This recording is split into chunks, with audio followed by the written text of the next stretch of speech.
ये आंकड़ा है। बीजेपी को 88 से 112 है, कांग्रेस को 113 से 137 और अन्य के खाते में 2 से 11 सीटें। ये मध्य प्रदेश में 230 सीटों का आंकड़ा है। मुझे तो यहाँ पे लैंडस्लाइड नहीं दिख रहा है के शर्मा जी, आपको हो सकता है दिख रहा हो। नहीं, आप बाकी और दिखा दीजिए, बाकी और वो दिखाइए ना। मैं मध्य प्रदेश की बात कर रही हूँ क्योंकि उसी का आंकड़ा मैंने अपने दर्शकों के सामने रखा है। हाँ, नहीं, आपके मध्य प्रदेश का ये आंकड़ा आपने अपने ऊपर चलाया हुआ था ना, 230 सीटों का। 130 सीट आप हमें दे रहे थे ना, उसमें आप देखिए अब क्या दिख रहा है ऊपर। चलिए ठीक है, ये तो हमने सी वोटर का दिखाया, सीएनएक्स का आंकड़ा भी दिखा देते हैं। सीएनएक्स का आंकड़ा भी हम दिखाएंगे, लेकिन उससे पहले मैं सचिन जी आपका रुख करूंगी। ये जो पूरा ये देखिए सीएनएक्स का आंकड़ा आ चुका है, जल्दी से बता देते हैं। वहां एग्जिट पोल मध्य प्रदेश का हम दिखा रहे हैं, सी वोटर में कांग्रेस को बढ़त दिख रही है, लेकिन सीएनएक्स का जो एग्जिट पोल है वो क्या कह रहा है? सर्वे में बीजेपी को बढ़त दिखा रहा है। सीएनएक्स का जो आंकड़ा है उसमें बीजेपी को बढ़त 140 से 159 सीटें दिखा रहा है, यानी ये तो मतलब लैंडस्लाइड विक्ट्री। के शर्मा जी, सीएनएक्स आपकी भावनाओं को समझ रहा है। सीएनएक्स का जो सर्वे है उसमें आपको बिल्कुल लैंडस्लाइड है। भावना नहीं समझ रहा है। हाँ, शोभना जी मेरी भावना नहीं समझ रहा है, जनता की भावनाओं को समझ रहा है। ठीक है, ठीक है, सिर्फ लेकिन ये मध्य प्रदेश में सिर्फ सीएनएक्स आपके हक में जा रहा है सर, मैं ये भी बता रही हूँ। सी वोटर में फंसी हुई नहीं, आप चाणक्य भी देखिए।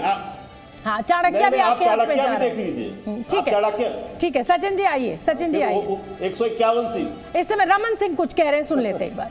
पूर्व मुख्यमंत्री छत्तीसगढ़ की, क्योंकि 40 तक भी नहीं पहुंचेगी। मैं स्पष्ट रूप से आज आपको कह रहा हूँ, 3 तारीख के नतीजे आपको दिखाएंगे।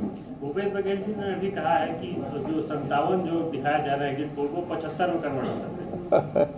अरे भाई, 75 से 40 तक तो सर्वे में दिखा रहा है, कहीं कहीं 40 से 50 तक दिखा रहा है, 42 तक दिखा रहा है, तो 75 से 42 तक तो ला के पटक दिया।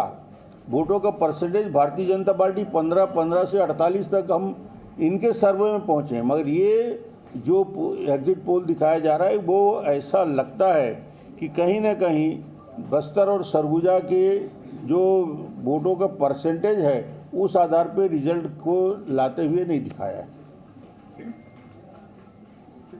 Thank you. तो पूर्व मुख्यमंत्री छत्तीसगढ़ के रमन सिंह कह रहे हैं कि लैंडस्लाइड विक्ट्री बीजेपी को मिलेगी। 30 से 40, 30 सीटें भी नहीं आएंगी कांग्रेस की। शरद जी आइए। देखिए, अभी भूपेश बघेल जी को देखा था, वो भी कह रहे थे लैंडस्लाइड विक्ट्री उनको मिलेगी। अभी देख रहे हैं रमन सिंह जी को, वो भी कह रहे हैं कि लैंडस्लाइड विक्ट्री उनको मिलेगी। तो इसी तरीके से एक बार लालू यादव जी से पूछा गया था, जब चुनाव हो गए, उनकी पार्टी हार गई, उनसे पूछा गया आप तो कह रहे थे कि लैंडस्लाइड विक्ट्री हो रही है, तो क्या कहते? हम कह देते कि हम हार रहे हैं, यही बात है।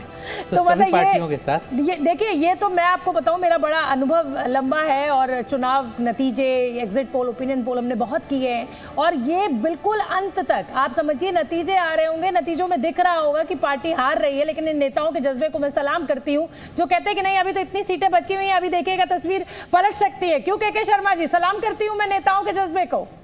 फिर घनश्याम जी आपके पास भी आऊंगी। नेता नहीं, जज्बा क्यों नहीं होना चाहिए? हारने का जज्बा लेके कोई युद्ध लड़ता है क्या सुभना जी? युद्ध के मैदान में जीतने का मादा लेके ही लड़ा जाता है, हार के सोच के साथ नहीं उतरता है। तो योद्धा अदस से मर जाएगा वहाँ।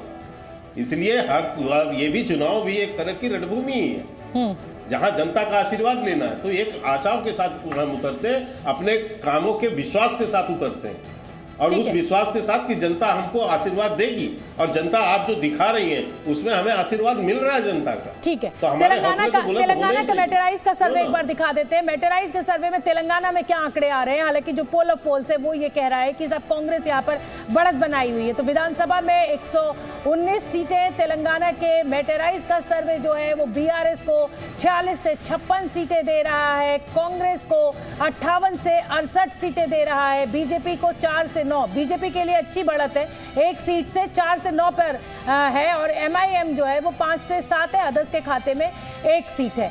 यानी 119 में 60 के ऊपर आपको बहुमत है, 60 सीटों पर, और कांग्रेस 58 से 68 बहुत नजदीक दिख रही है। बीआरएस जो है वो बहुमत के आंकड़े से अगर मैक्सिमम भी पाती है तो भी कम है। चाणक्य का भी दिखा देते हैं आंकड़ा। मध्य प्रदेश में चाणक्य क्या कह रहा है? चाणक्य का सर्वे जो है उसका आंकड़ा क्या कह रहा है वो फटाफट दिखा देते हैं। मध्य प्रदेश में जो एग्जिट पोल है, हालांकि मध्य प्रदेश में चाणक्य जो है वो बीजेपी को बढ़त दिखा रहा है।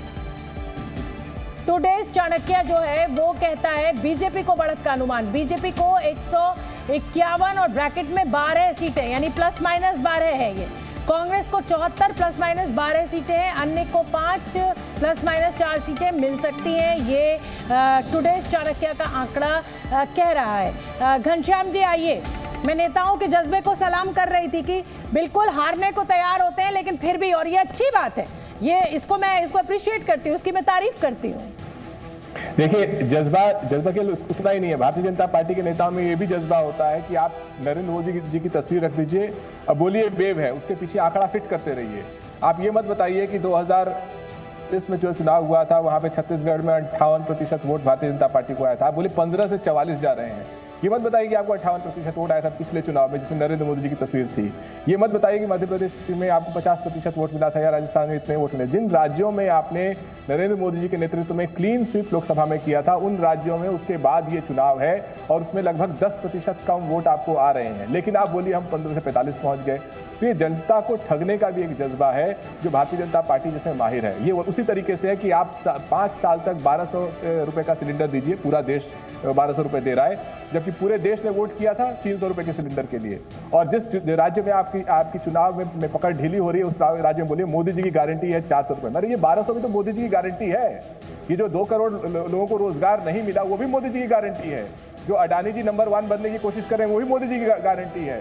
तो इस देश में जहां जहां मोदी जी की गारंटी है वो आप लोगों के, हम सब लोगों के ऊपर बीत रही है। आपका युवा बेरोजगार है, मोदी जी की गारंटी है। आपको 1200 का सिलेंडर देना पड़ रहा है, मोदी जी की गारंटी है। लेकिन गिने चुने आंकड़े लाइए और फिर बताइए हम 15 से 45 पहुंच गए। ये मत बताइए हम 58% से 40% पे पहुंच गए वोट शेयर में। ठीक है शर्मा जी हाथ उठा रहे हैं, जवाब दीजिए। जवाब देता हूं।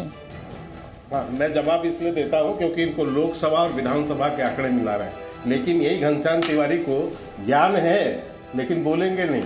2018 में ये तीनों राज्य हम हार गए थे और इसके बाद तीनों राज्यों में 2019 में हमने सारी सीटें जीती लोकसभा की, और उसके बाद अब फिर हम जो है तीनों राज्यों में जीत की तरफ बढ़ रहे हैं। जीतने तो 2 का तो क्लियर है और 1 आप और दिखा रहे हैं।